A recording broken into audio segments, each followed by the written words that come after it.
हत्या प्रकरण सियाला घेऊन पोलीस तिच्या घरी पोहोचले। सियाचे कपडे, मोबाईल आणि इतर गोष्टींचा पंचनामा करण्यासाठी पुणे पोलीस सियाच्या घरी दाखल झाले।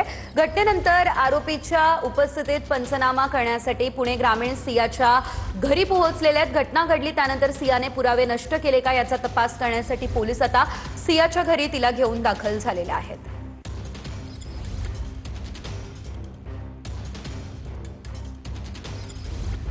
या संदर्भात अधिकचे अपडेट घेऊयात आमचे प्रतिनिधी दीपक कापरे यांच्याकडून। दीपक, आपण पाहतोय सियाला घेऊन पोलीस आता तिच्या घरी दाखल झालेले आहेत। त्या ठिकाणी कशा प्रकारे चौकशी केली जाते, काय अपडेट?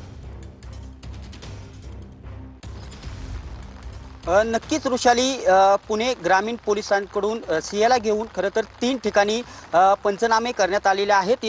हे 3 ठिकाणी म्हणजे तिचं घर असेल, कॅफे असेल आणि सर्वात महत्त्वाचं म्हणजे जे एरिया 37 आहे, 18 जूनपूर्वी सिया आणि तिचा प्रियकर आहे चेतन चौधरी यांनी ज्या ठिकाणी त्या घटनेचा सराव करण्यासाठी खरं तर एरिया 37 या ठिकाणी तो सराव केला होता। या ठिकाणी देखील पोलीस आले होते। खरं तर या 3 ठिकाणी हे पंचनामा झालेले आहेत। काही ज्या दिवशी सियाने ज्या वस्तू आहेत 18 जूनच्या त्या देखील पोलिसांनी जप्त केलेल्या आहेत। खरं तर 3 ठिकाणी हे पंचनामे झालेले पाहावयास मिळत आहेत। 18 जूनच्या चेतन अग्रवाल प्रकरणामध्ये खरं तर सिया आरोपी आहे आणि आज पोलिसांकडून चेतन अग्रवाल प्रकरणात नवनवीन अपडेट समोर येत असतानाच आज पुणे ग्रामीण पोलिसांकडून खरं तर 3 ठिकाणी सियाला घेऊन पंचनामे करण्यात आलेले आहेत। आणि या पंचनाम्यामध्ये सर्वात महत्त्वाची बाब म्हणजे सिया आणि तिचा जो प्रियकर आहे चेतन चौधरी यांनी ज्यापूर्वी जी घटनेच्या पूर्वी जो सराव केला होता ते एरिया 37 या ठिकाणी हा सराव केला होता। आणि